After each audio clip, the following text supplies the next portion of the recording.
Así que bueno, tenemos un panorama positivo en lo que tiene que ver con la demanda económica, pero hay mucho en lo social, porque el país empieza a moverse. Eduardo, gracias por estar acá. ¿Cómo estás? ¿Qué ¿Todo tal? bien? ¿Cómo estás, Ignacio? No, gracias a vos por la invitación de siempre. Bueno, una semana movidita, ¿no? Recién hablaba de la rendición de cuentas, muy discutido el tema, ¿no? Sí, efectivamente fue una rendición con un déficit histórico para la municipalidad, 354 millones de pesos.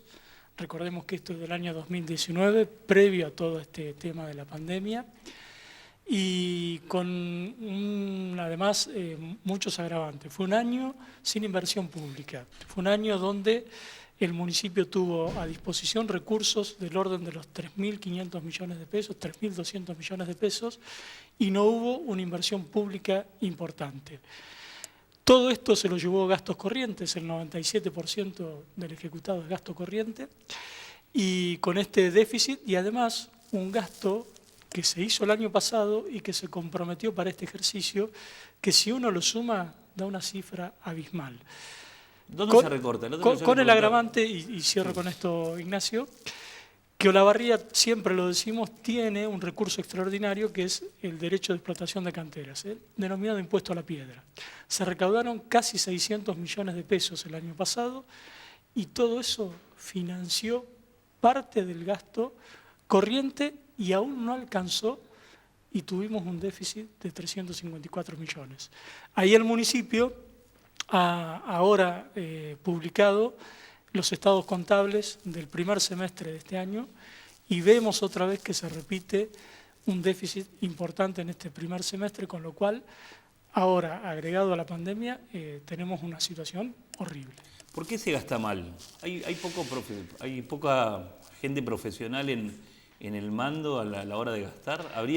Recién yo decía, habría que tener un gerente de compras, alguien que... Hay un jefe de compras, justamente sí. Los responsables de la rendición de cuentas son el intendente, el contador, la subsecretaria de Hacienda, el contador y el jefe de compras. Jefe de compras que además tiene acuerdo en la designación para ser removido, tiene que ser con acuerdo del Consejo Deliberante. Los mecanismos están, los procedimientos están. ¿Pero por qué llegamos a un año? La mala gestión, la mala administración hace que pase esto. Entonces, cuando vos sos mal administrador, obviamente, por ejemplo, pagas mal. Tomemos el caso de un proveedor, el otro día me decía, hizo un trabajo en el mes de noviembre del año pasado. Lo llaman en diciembre y, bueno, va contento a cobrar, le pagan con un cheque diferido a junio de este año. Un proveedor que absorbió el costo de la inflación, de la devaluación, de medio año. Lo que va a cobrar no es lo mismo que si no es lo pagaran de mismo. contado. Entonces, ese proveedor que dijo, no te trabajo más. Y el que sigue trabajando, ¿qué hace? Se cubre, aumenta el precio. Entonces, cuando vos compras mal, pagás mal, compras más caro y generalmente peor calidad. Esto no pasaba nunca en la Municipalidad de Olavarría. Siempre hubo 30 días más o menos el pago normal, 60. 30 días, 40 días, 60 días. Ahora, tener 5 o 6 meses como estamos teniendo ahora es muy grave. O sea, ¿hay premios y castigos en esto? Porque, a ver, después de lo que fue la rendición de cuentas, nosotros estamos pidiendo ahora, vamos a pedir en un PDF con lo que tiene que ver con la rendición de cuentas, porque vamos a empezar a ver en qué se gasta un poco el dinero también de la municipalidad, porque lo está pidiendo la gente, ¿no? Ya llamamos por teléfono, bueno, a ver en dónde se va la plata. Y tiene que ver con esto, también hay sobrecostos porque el proveedor que va a vender, si voy a cobrar a 6 meses, no te voy a cobrar el mismo precio que si voy a cobrar de contado, ¿no? ¿Se tiene que llegar a un fin de año para que todos se den cuenta de que se está gastando mal? ¿O durante lo que va del año no, si vos ves, se puede poner un freno? ¿Pueden ustedes avisar y decir...? Es muy interesante ver cómo fue el año. Si vos agarrás el primer semestre del 2019, no teníamos déficit. El problema fue el segundo semestre. Fue el peor segundo semestre en la historia del municipio que yo recuerde del 83 para acá. José tuvo déficit también. El 2015 fue un déficit distinto, un déficit con un año de una inversión pública impresionante. ¿Cuál es la ventaja? La inversión pública, la obra pública te queda, pero además es un gasto que vos haces una vez y no es estructural. No es que vos estás, hoy la planta de personal, hoy el gasto de personal es casi el 60% Es muchísimo. del presupuesto municipal. ¿Qué porcentaje tendría que ser? Hay contratos, por Sí. ejemplo, de la recolección de residuos que tienen un impacto presupuestario importante. Y el año pasado, curiosamente, Olavarría, fíjate vos lo que es paradójico, fue un año de bajo consumo, caída en el consumo, baja actividad económica. Un año malo, ¿no? Y curiosamente aumentaron los residuos sólidos urbanos en Olavarría, la cantidad de residuos sólidos urbanos que generamos los olavarrienses. Es muy raro. Yo espero que haya habido una inspección municipal que constate eso. Fue así que tuvimos que reconocerle a la empresa concesionaria los mayores costos de haber superado las 90 toneladas diarias de residuos en un contrato muy sensible como es el contrato con Malvinas. Entonces, bueno, tuvimos los subsidios también a las empresas de transporte de pasajeros. Nunca el municipio había pagado subsidios, siempre se hacía cargo la provincia y la nación. Bueno, el año pasado pagamos en el orden de los 25 millones de pesos en subsidios a las dos empresas. Entonces, son todas cosas que se van sumando, que además son estructurales, porque no es que vos decís, bueno, hice esta obra, pagué esta obra y ya no tengo más este costo. No, esto es que te queda y Ahora, lo arrastrás, ¿no? Eduardo, la gente que nos ve del otro lado, por momentos es como que se siente desprotegida, porque dicen, ¿nosotros qué podemos hacer? ¿Qué puede hacer la gente cuando empieza a escuchar esto? Porque bueno, se aprueba la rendición de cuentas, ahora irá al tribunal. Ahora va al Tribunal de Cuentas. Pero El Tribunal de Cuentas tiene un estudio que lleva tiempo, pero eso hay cargos económicos contra los responsables de la ejecución presupuestaria. el otro día yo preguntaba vino Celeste Guillermo, ya estamos con vos, Sí. y le decía, y bueno, ¿y dónde se pone la tijera? Porque los gastos están, ¿no? Yo, a ver, en lo que critico de alguna manera, con todos los gobiernos, no con este, es cuando se compra mal por pagar mal, creo que le pasa a todos, o a muchos. ¿Dónde se aplica la tijera? ¿Qué porcentaje tendría que ser, por ejemplo, de sueldos dentro del municipio? ¿O cómo se hace para que esta planta de estatales que están tengan la oportunidad de generar un empleo fuera o reconvertirse? Bueno, pero hay un dato curioso. Mirá, por eso está bueno que hayas pedido la rendición de cuentas y que la mires, Ignacio, porque tenemos esta planta de personal, pero a su vez el municipio hizo un gasto importante en el año 2019 de contratación de servicios técnicos y profesionales. O sea, recurrió a contratar de manera externa a profesionales que hicieran el trabajo que bien lo puede hacer gente del municipio, empleados del municipio de carrera, que hay muy buenos empleados que conocen los procedimientos. Ese no es el problema del municipio. El tema es la gestión, la buena gestión, los buenos procesos de compra, los pagos a término para conseguir los mejores precios. De eso se trata. Bueno, y además, acordate que el año pasado tuvimos 53% de inflación y 60% de devaluación, que eso también impacta, pero curiosamente fue producto de las políticas económicas de la gestión del presidente Macri que defendía el propio intendente, ¿no? ¿Cómo viene este año las cuentas del municipio? Bueno, se acaba de publicar el primer semestre del año y vienen en rojo. Vienen en rojo importante. Yo creo que vamos a terminar el año, si sigue esa tendencia, otra vez con un déficit importante. ¿Y este déficit, cómo se hace para revertir este déficit? ¿Con mayor recaudación? O Bueno, esperando? eso le preguntamos a la secretaria de Hacienda cuando estuvimos reunidos los concejales. ¿Cuál era el plan de contingencia, ¿no? Lo que vos preguntás. Bueno, ¿por dónde achicamos? Hoy el municipio, te das cuenta que el municipio está con baja capacidad de respuesta frente a esta situación. ¿Y provincia podría subsidiar en algún momento? Bueno, provincia hoy, por ejemplo, está haciendo los aportes para que el municipio pague sueldos. Pero además el municipio ha tomado préstamos. Nosotros tenemos en el Consejo Deliberante en tratamiento un préstamo por 60.800.000 pesos que tomó el municipio de la provincia para pagar sueldos. Es un préstamo que el municipio lo tiene que devolver en 5 cuotas desde el mes de agosto hasta diciembre. Ahí están buscando que haya una ley para que la provincia pueda estirar los plazos y que se pueda pagar el año que viene. Ojalá que así sea. pero la verdad, la provincia ayuda, se toman préstamos para pagar los sueldos, y yo creo que, como nunca, y lo vimos en la pandemia, con la pandemia cayó la construcción y cayeron los despachos de cemento. Y ahí vimos cómo la gestión Gali ha sido despacho de cemento dependiente. Es decir, nosotros estamos esperando que vengan las dos empresas a pagarnos para poder pagar sueldos. Eso, la verdad, así nunca lo hemos visto. ¿Cómo ves? La última pregunta, la verdad podríamos estar 5 horas hablando.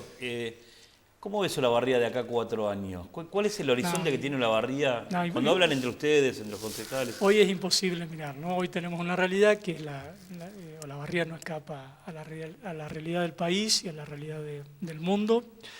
Hoy creo que en el país se están haciendo grandes esfuerzos, como bien vos decías, para sostener a las empresas, sostener el trabajo. Hay muchas herramientas del Estado Nacional que estamos tratando de que bajen a Olavarría, pero hoy, frente a esta situación, es muy difícil imaginarse un futuro. Sí, nosotros hemos sido muy críticos que en condiciones normales de gobierno, como ha sido el año pasado, no hay proyecto nuevo de desarrollo de la ciudad.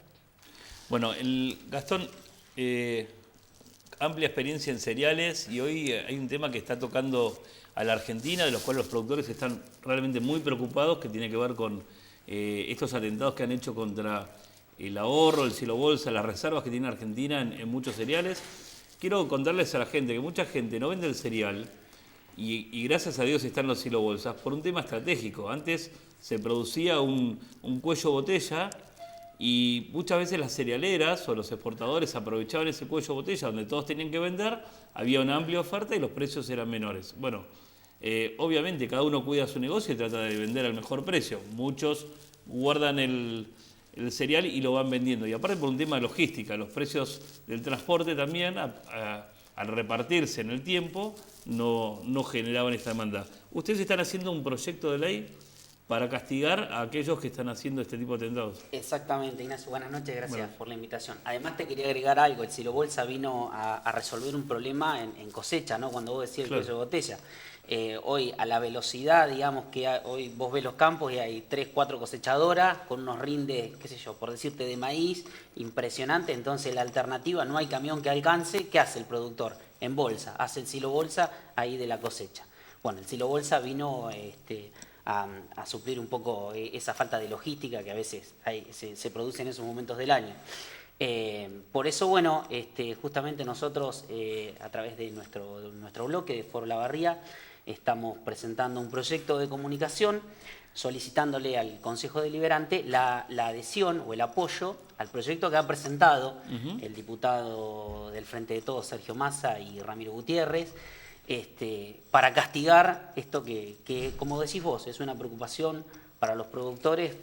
Los últimos hechos que han ocurrido, gracias a Dios, en nuestra localidad no, pero sabemos en localidades vecinas, muy fuertemente en la provincia de Córdoba, Entre Ríos. ¿Quiénes mandan a hacer esto? A mí me parece que es importante separar lo político de esto, porque me parece fundamental. Porque detrás de todo esto se está hablando de que hay una disputa interna entre el cristianismo contra el albertismo. A mí me parece y sale más a hacer la propuesta. O sea, me parece que es interesante ver por dónde viene esto. Yo creo que lo importante es ver que se ha tomado una decisión por parte del Gobierno Nacional, no solamente el diputado Sergio Massa, sino también la ministra de Seguridad, la ministra Federic, y también el ministro de Agricultura, Luis Basterra. Fueron claros, estuvieron en contra de cualquier atentado o vandalismo, porque vamos a ser claros, el campo es uno de los motores de la economía nacional en este momento. Al gobierno no le conviene que haya atentados contra silo bolsa, porque eso es la entrada. Del otro lado te están mirando muchos cerealistas y están diciendo al gobierno también le conviene que liquiden los cereales y que esto me genere dólar a 70 porque el dólar va a subir. Me parece que no, me parece que eso es entrar en una elucubración que... Es lo que piensa mucha gente. Puede ser, sí, respeto la opinión, pero me parece que acá hay que ir al nudo de la cuestión, que es que lo que se busca es castigar el vandalismo, ¿no es cierto? Está perfecto eso. Lo que trata el proyecto es de proteger la producción, desde el origen hasta el final. Realmente es aplaudible que pase eso. muchos estaban esperando que por parte del presidente esto se haya condenado desde el principio porque se extendió, o hubo lugares como Las Heras donde la gente salió a comprar handy para no hablar por teléfono. Bahía Blanca dicen que colapsó la demanda de handys porque agarraron un camión con 60 tipos rompiendo silobolsas y fueron 60 productores y decían que de ahí no iba a salir ninguno. O sea, esto se estaba poniendo, ya estaba pasando a otro nivel. Por eso me parece que y me parece interesante me parece importante la iniciativa, ¿no? A ver, el mensaje, ¿no? El mensaje tiene que ser claro en este caso de castigar. O sea, ¿crees que se acaba ahora por lo que se está hablando? Entiendo que se ha tomado cartas en el asunto y me parece que celebro, por eso estamos pidiendo la adhesión del Consejo Deliberante a la norma. Entra con todo en la política, Gastón. Bueno, es un tema que, bueno, que está en este momento y me parece que hay que ocuparse, ¿no es cierto? Lo charlábamos con productores, he tenido diálogo, nos parece muy buena la iniciativa y nos parece interesante que salgan ustedes a respaldarlo hay que ser claros, con el vandalismo hay que castigarlo, claramente. Totalmente. Quiero destacar de Foro La Barría el trabajo que están haciendo con el tema de cultura en la ciudad de La Barría. Sí, muy lindo. La verdad que en forma privada hay una convocatoria todos los jueves a las 21 horas, los domingos también, con espectáculos a la gorra. Creo que esta iniciativa de parte de los artistas es genial y de parte de Foro de La Barría para mover la cultura, ¿no? A veces lo que falta, bueno, fuiste un artífice de la cultura de La Barría durante mucho tiempo y ojalá que esto vuelva, ¿no? La normalidad, ¿no? Sí. Bueno, la verdad que es un ciclo muy lindo y además nos llama la atención la respuesta que ha tenido. Porque como vos decís, desde el sector privado, con pocos recursos, hemos podido plantear un ciclo que ya arrancamos, lleva más de un mes, y ha tenido muy buena respuesta del público, que eso no dudábamos. Por ahí la convocatoria de los artistas locales es muy buena. Pero lo que ha funcionado bien es este recurso del aporte voluntario que genera un ingreso económico para el artista. Eso es muy interesante porque cuando hablamos de artistas hablamos también de otro sector de la economía, que son trabajadores y que hoy por hoy no pueden hacer su trabajo. Y bueno, esto es un canal y ha abierto la posibilidad de otros espacios también, ¿no? Atención a la gente, ¿no? Participar y después poner con la tarjeta de crédito para ayudar a los artistas. Es un mecanismo muy sencillo. Es una gorra digital. Y claro, y además es esto, decirle que el aporte que hace la persona con una tarjeta de crédito o débito a través del Mercado Pago va directamente a la cuenta, a la caja de ahorro del artista. Si no hay intermediación, es directamente al artista. La última pregunta que me quedé realmente, me quedo a veces con el tema político, ¿no? Y no me puedo ir de ahí. ¿Crees que va a haber un momento en el país que no se van a nombrar más parientes y gente más profesional para los cargos? O sea, ¿hay una deuda política en ese sentido de no querer salvar a los primos, sobrinos? O sea, de que empiece la gente a decir, bueno, a ver, voy a concursar al mejor profesional para esto. Hoy decía, se gasta un montón de plata en asesores, ¿no? A nivel local. ¿Por qué no concursar y que haya gente, no importa a veces del partido que sea, ¿no? Pero que sea el más idóneo? Sí, ojalá. Yo lo veo en chiquito, vayamos al municipio, ¿no? Tenemos que ir a una gestión donde cada vez que haya una renovación de intendente, no cambiemos 100 funcionarios políticos.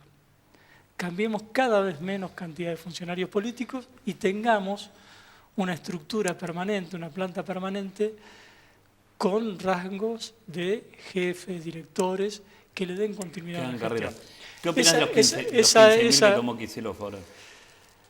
No, pero eso, a ver, eso es un pase a planta permanente, eso es una cosa que venía de estudio. No es que se tomó gente nueva. Esto es como cuando analizamos los pases a planta permanente cada año en el municipio. No tiene nada que ver con esta discusión de la racionalidad del gasto y de la racionalidad de la política en la gestión. Digamos, yo me parece que esto va a requerir de un acuerdo entre las dos fuerzas políticas para que no suceda esto con el recambio.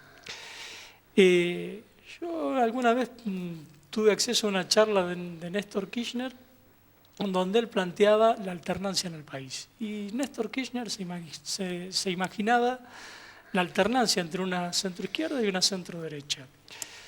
Y se imaginaba que Macri podría llegar a ser presidente y representar ese espacio. Bueno, esa alternancia que tiene que haber en el país tiene que ir haciéndose sobre la base de acuerdos. hay cosas que ya no podemos discutir más. En Olavarría no discutimos más la importancia de la salud ni la importancia del hospital municipal. Es un patrimonio de todos los olavarrienses.